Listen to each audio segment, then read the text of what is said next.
Hi, welcome back to our segment on Where Are They Now?, where I meet with former Casa Grande Union High School district students and find out, where are they now? What are you doing? And today I'm super excited to be here with Edgar Olivo. I was Edgar's teacher when he was in 6th grade in Stanfield, and then he went on to Casa Grande Union High School, graduated from there, and then went on to ASU. And so through Facebook, we were able to keep in touch over the years. So thank you so much for taking time out. We're in a Barnes & Noble in Tempe because he's got a busy life. He lives most of the time in near Flagstaff. And so we met halfway.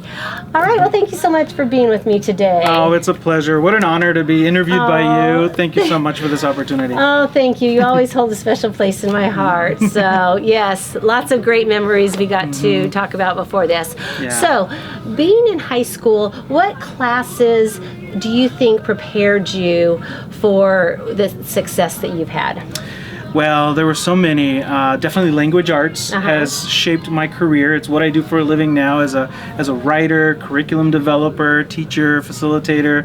Writing has been a central piece of my career. I also do a lot of finance work and business work, so I took accounting courses at Casa Grande Union High School. I also decided to challenge myself while I was in school, and I enrolled in all the accelerator courses that I could, all the accelerated classes. And, you know, they look scary on paper, but once you're there, you realize that it's not that hard. It's just, you know, it expands what you maybe already know. And I feel like, you know, by making those choices that challenge my own knowledge of the world, through accelerated courses like math. I did accelerated math. The accounting courses really helped what I'm doing today. In fact, that's where I realized that with one of the teachers who told me, you know, you'd be really good at a business major. Well, that became my major in college, and that shaped the rest of my career. But those courses were the ones that really shaped what I do today. Oh, very exciting. So speaking of high school, what are some things that maybe you wish you would have done and then you didn't, looking back? I wish I had done more sports-related activities because, you know, we have a great football program. I did enroll in soccer, so I did soccer for a semester, but that was to put on my resume for the scholarships to go to college. Which is not a bad idea. Not a bad idea. You want a well-rounded resume. Yes, you do. You want to add that on there. I also needed to lose a couple of pounds, so I knew that the coach was going to put me to work, and so that really helped. That was nice. You know, I wish I had done more of like the student council type of activities. I didn't really get to participate in any of that. I knew all of the kids who were involved, and I was in the honors classes with them as well, but I didn't really it's that camaraderie that you get. That you have. There's no other place like high school that you can really have that. I did become president of the Mexican American Club at Casa Grande Union High School, so that was a form of leadership that I did get to develop in school. But I've always admired those who ran the student council.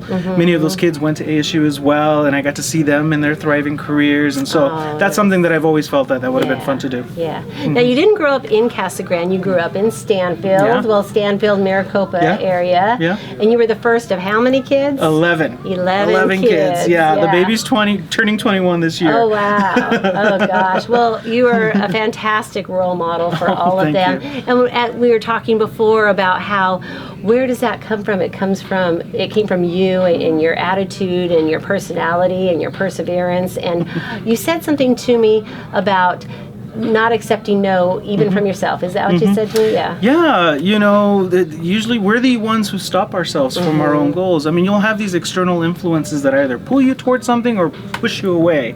But at the end of the day, it's still your choice. And I feel like, you know, even sometimes if I say no to myself, I have to kind of really contemplate, well, why no? Why not yes? You know, and I've always had just kind of like a deep sense of always knowing how to reflect on choices that I want to make and how I want to design my life. Do you think reading books, you know, was there like a book or some kind of like mindset that you kind of followed to help that along, or? Yeah. Well, you gave us a lot of reading material growing up, so I fell in love with reading, which I'm happy that we're doing it in a bookstore because books are part of my life. I've written books myself now. Oh, nice. My mom used to take us to the library, and you know, I used to not comb the titles. I would run my finger through the books, not look at the title, but I always wanted to see the name of who wrote that book. And I thought one day I'm going to have my book on a shelf at a library. And fast forward, I did get to accomplish that. The city librarian at the City of Phoenix and City of Scottsdale, both of my books are on the library shelf. So books are critical. Fantastic. They expand your vocabulary. They help shape your critical thinking mechanisms. They make you a better writer, better speaker. It just reading stories of other people also inspire you to create a path in life. And also that's how you learn. You know, that's how we download data into our mind. And the more data I can download to grow as a person, the better. Right. Oh, definitely. So tell us what do you do now? So what do I do? So I'm a serial entrepreneur. I've got a business where I work with some pretty large companies, helping build out team building programs on usually learning management software. Where I'm, when you join a company, hey, you got to take this training. I'm the guy who builds out those trainings for companies. And then I've got a nonprofit that also helps people, entrepreneurs who also want to start a business, build out, a roadmap. Help them with their business plan, help them register their business. And that nonprofit has been something really important to me because it's something that I've always wanted to do, to be a philanthropist and give back to the world. And now we get to help, Spanish-speaking families find resources, build intergenerational wealth for themselves, and leave something on the table for their families to grow from. And that's something that's really deep-rooted in my upbringing. I've always, thought that that's an important thing to have in a family, to create something that can keep growing and feeding the family. And now I get to do that with families across the state. Oh, that's great. Now, was your first language Spanish then? Yes. First language was Spanish. And so it's so important. I would always tell my students, don't ever lose that. Don't lose that first language. Yeah, bilingualism works. Oh, yes. It can open doors. It does. It has, in fact, that also, because of my ability to be bilingual, it opened the door to work with the largest Hispanic television network here in the country, which is Univision. Wow. I now get to be a business correspondent sharing updates for business owners who watch TV. I get to now put on segments on a channel that I grew up watching. Wow. And so that's all because I was bilingual. I am able to share information that's important to people in different languages. Yeah. Oh my gosh, that's wonderful. That's so great. So, and I read that in 2011 or 15 that you got the key to the city of Phoenix. So tell us about that. That was a huge surprise. I did not expect that. That was during a time at the tail end of the last recession. All you heard on the news were homes and foreclosures and everybody losing their wealth. And I also heard on the radio that there were a lot of people who were quitting their jobs versus being laid off, because you tend to hear layoffs during a recession. Anyways, when I started my company, it was around that time. I thought, I'm going to go out on my own and also kind of take control of my life and help others move into new career spaces, especially for companies who were closing down. My company had gotten a contract with the City of Phoenix to help, these employees, workers that were being laid off from companies that they'd worked at for 20 plus years. And I got to hear all these stories. And as a result of being involved in that work, I got invited to help organize with the mayor a veterans career fair, because veterans are also an important member of our society. When they come back, they have these excellent skills, and then when they come back, how do they apply them in the workforce? And so I helped bring some employers who were hiring, and they held a reception, and anyone who was involved in that project, they gave us an honor with that key to the city. And it was just one of the first kind of things that that happened in my career that I'm like, oh my gosh, this is really happening. And I'm just so grateful that I was able to be at the right place at the right time to help people who needed it the most. Yes. Oh, wow. Well, what I love about you is that there's lots of things I love about you, but one of the things I love about you is that you don't wait for things to come to you. You go and you seek them out. You were telling me about, you heard one of your friends in high school say, I'm graduating in 3 years, and you were like, wait a minute, how are you going to do that? Who do I need to go talk to? And you said before lunchtime you were there in the counselor's office to find that out. So. I sure was. Yeah, it's I think of time as a resource that, you don't get back. So you have to find a way to take advantage of every minute, of every second, of every day that you have. And sometimes, opportunities like that, you'll hear things that can move you closer to your goal, to your dream.